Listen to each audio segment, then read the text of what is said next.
What's up, Jeremians? This is Casio's latest instrument for 2019. It is an 88-key, fully weighted, graded hammer action piano that comes with arranger functions that was taken from the Casio CTX-800 as well as the Casio CTX-5000. In addition, you will find some features from the Casio PX560 in this piano arranger.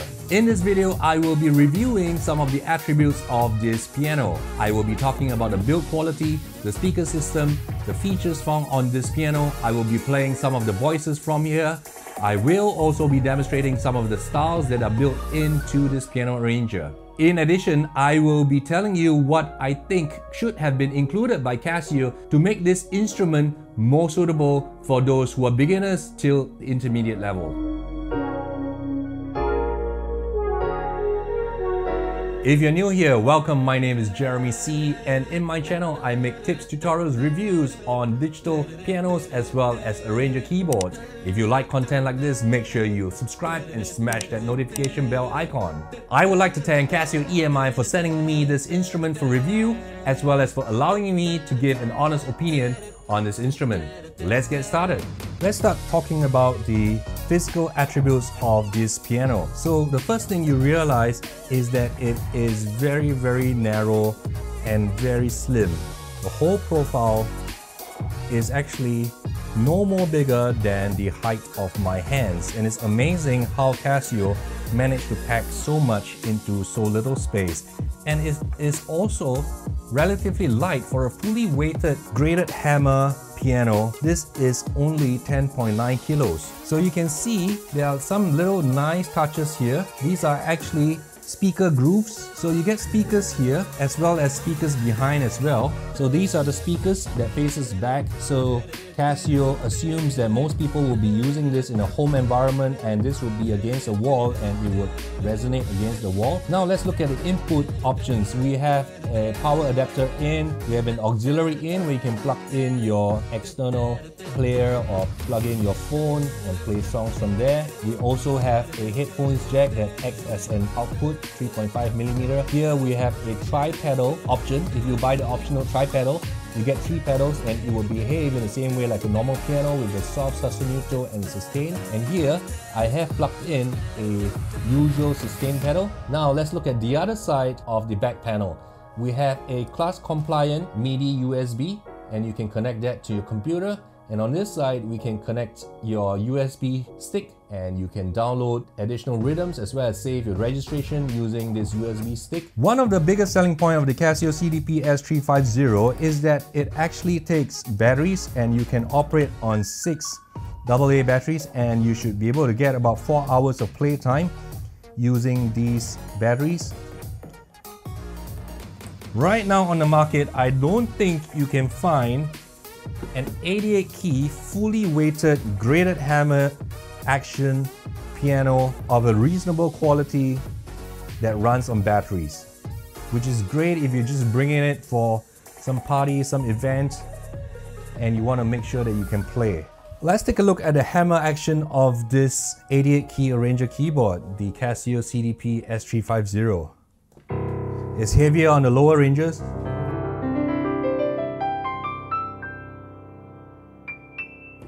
You can hear a very woody sound.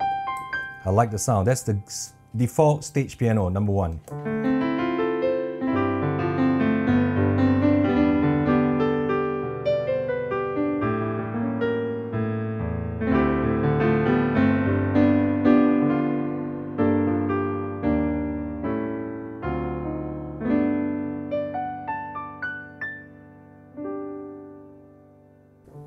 Let's listen to some of the other voices in here. So how you go about selecting voices is you will use this knob to scroll through the different voices. It has a very nice tactile feel to it.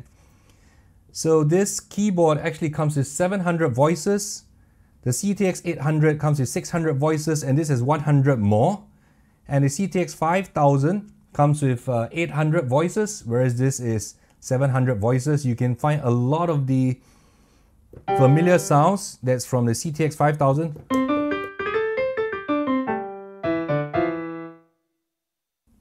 The white grand piano, one of my favorite.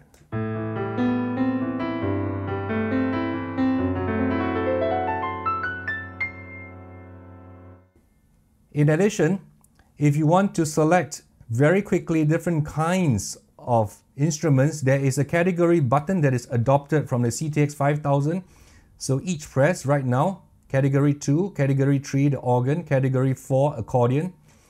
And to select the different instruments within that group, you just turn the knob.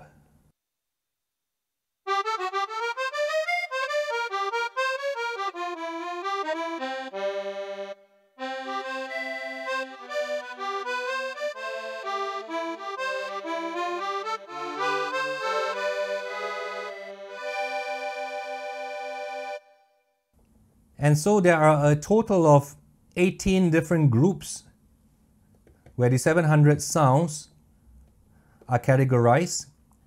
To very quickly layer instruments, you can just hit the layer button here on the right side, and instantly it selects a suitable layer to layer with your default main sound. And here we have the mellow strings that has been automatically selected.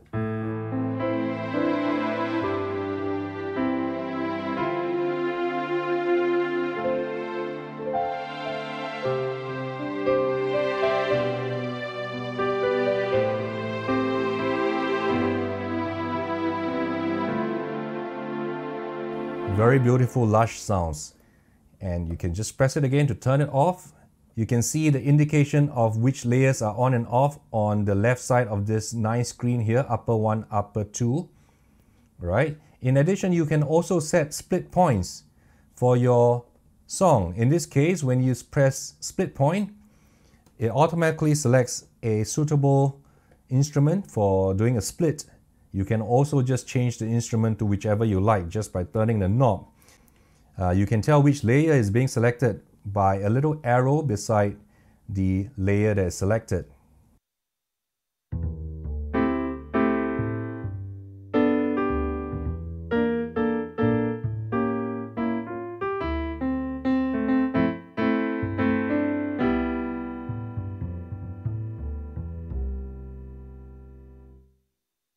And if you hold it down, it allows you to select which is your split point. In addition, there are a total of 8 banks where you can store your registration, and in each bank there are 4 slots, and everything that you set can be stored within here. Let's look at the rhythm, and the CASIO CDP-S350 comes with 200 rhythms, and most of it you can recognize from the CTX series, the CTX 800 and the CTX 5000, right? You can see the different beats. In the same way, you can also use the group to find your favorite groups, and from there you can further select the styles that you want. And if you long press the rhythm button, it would actually have the one-touch setting where it would select an appropriate voice for the rhythm that you're using. In this case, for the Hawaiian beat, the appropriate tone that's been chosen is the jazz guitar. Let's have a listen.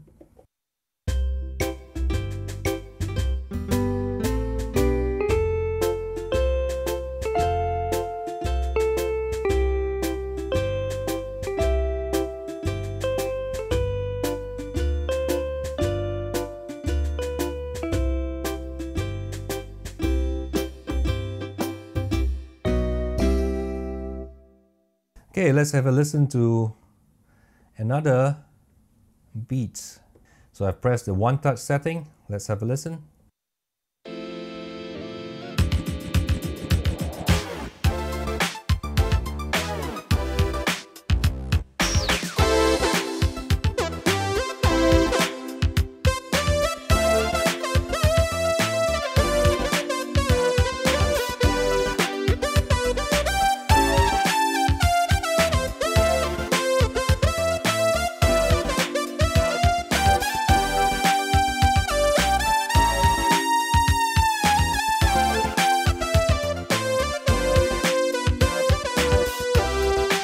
Going to the variation.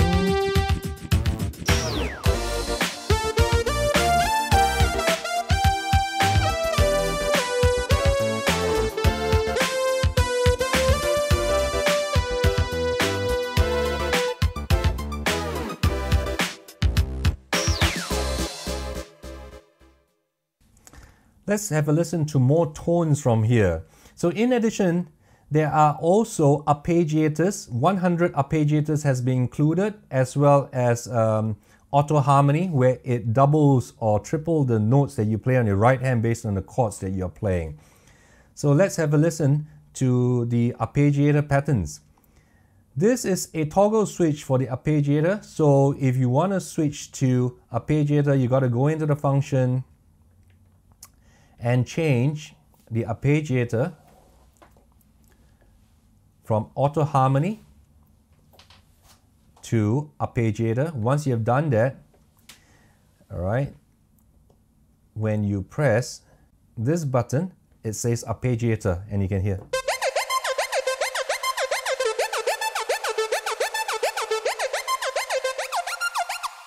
And you can also change the different types of arpeggiators just by pressing and holding down the button here. You can see it here. You can change the panning, filter, skip up.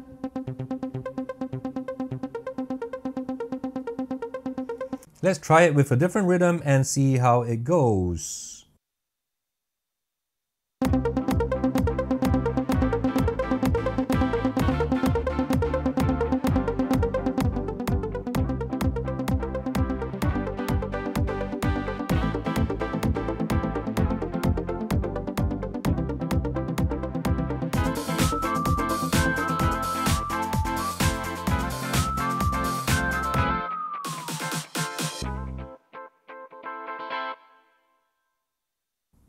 And the CASIO CDP-S350 comes with one intro and two variations of the rhythm.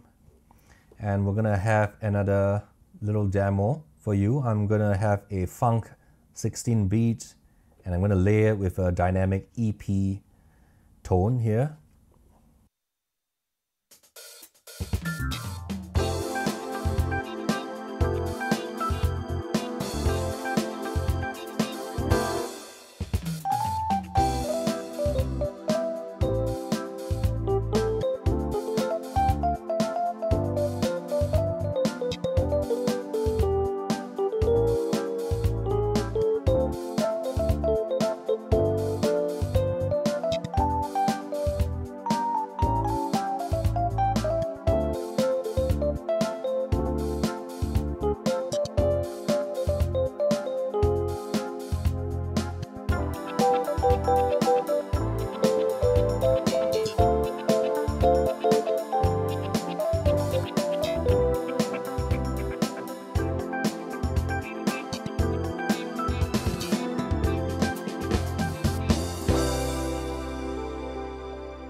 There are also 10 reverbs, 10 different kinds of reverbs, as well as 4 different kinds of choruses for you to modify your sound.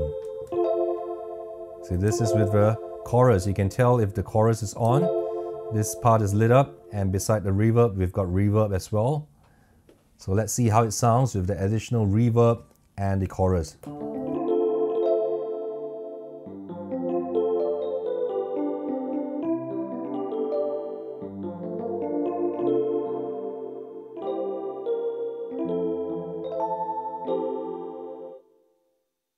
And there are 6 different kinds of chord detection mode, as you can see here. We've got the Casio chord, the fingered 1, fingered 2, finger on bass. This is the critical one that's missing on a lot of the Yamaha PSR E series. We have fingered assist and a full range chord where it detects chords on the entire range of the keyboard that you're playing. So let me show you how the Casio CDP-S350 work with the full range chord detection. Here I've chosen the slow gospel, and I'm using a grand piano tone accompaniment on, as you can see here.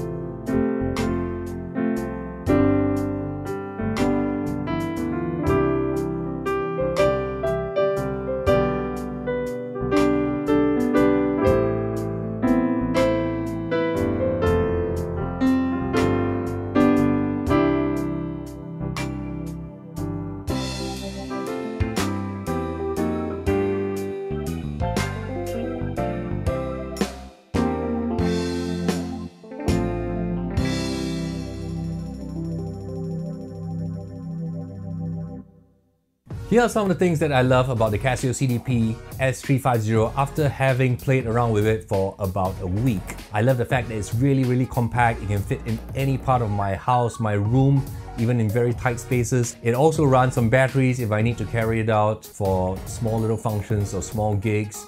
And the sound quality is definitely way better than the Yamaha PSR EW series or the DGX series for sure. And it's a lot more portable and it feels less plasticky than the DGX from Yamaha. The Yamaha DGX just feels of a lower quality, and the CASIO CDP S350 feels better made. The plastic has a way better texture than it. But of course, we have to understand that the DGX 660 has been around for a little while, so the next model might be the one for it to catch up. And the sound quality of the samples is definitely better than even, for example, the Roland Gold piano. It's comparable to the Yamaha P125 and very close to the Yamaha P515 as well, but of course it's lacking some things like damper resonance as well as string resonance, which can be found on the Yamaha P515, but those are dedicated digital pianos which cost many more times than this piano. The key action on this piano is also very nice and realistic, and I love the simulated ivory and ebony. It has a rough texture to it, which makes the keys less slippery and allows you to play really quick passages smoothly without your fingers slipping. And this is one of the few Casios that I've come across which I don't need to go through the user manual in order to know how to operate this. In fact, I didn't get the user manual along with this keyboard, and I was able to navigate and know all the functions that is included in this keyboard without the manual. So it is really easy to operate. The LED screen is also angled at a very good angle and has good contrast. You can also adjust contrast. It's very readable with a lot of good information on the LED screen as well. And the chord detection mode, of course, with 6 different kinds of chord detection mode, this has way more chord detection modes than the Yamaha PSR E series or the EW series, which many are buying for the piano sounds and the longer keyboard. However, there are a few things which I wish Casio had included with the Casio CDP-S350. One of them is a dedicated default piano button. There's no way right now to go back into a default grand piano style setting unless you turn off and turn on the piano again. The other thing I am not a fan of is that we are not able to adjust the layer volumes just like in the CTX 700 and the CTX 800. In addition, the audio output is just a stereo 3.5mm jack instead of a pair of quarter-inch audio outputs, which I would have preferred if I'm going out for gigs and I need to hook up to a PA system. You might also note that there is no modulation wheel or modulation button on this arranger keyboard, and that is something which is useful if you are trying to play synthesizer voices or adding vibrato to acoustic voices, and that function is noticeably missing on this keyboard as well. I wish that Casio had made a way to name the registration banks and registration buttons so that we know which song we have stored the sound for which particular settings, and there's no way to name the sounds. And one of the last thing that I wish Casio had done is that this arranger piano can be used with the optional tri-pedal. With 3 pedals, I had wished that Casio had made a way to assign the pedals to do different things. Right now, the pedals can only do the default piano stuff like your sostenuto, your sustain, your damper, and your soft pedal. However, I wish that it can be used to trigger, for example, trigger a fill-in, trigger a variation, or even use the pedal to go up to the next registration bank, the next registration button, for example, or to turn on and off reverb. There's so many things one can use the 3 pedals for, but right now, those 3 pedals are not very configurable other than for the usual piano settings. That's all for this video. I hope you guys enjoyed this review. I tried to be comprehensive without being too lengthy. So I hope you guys enjoyed it. Till the next time. Bye bye.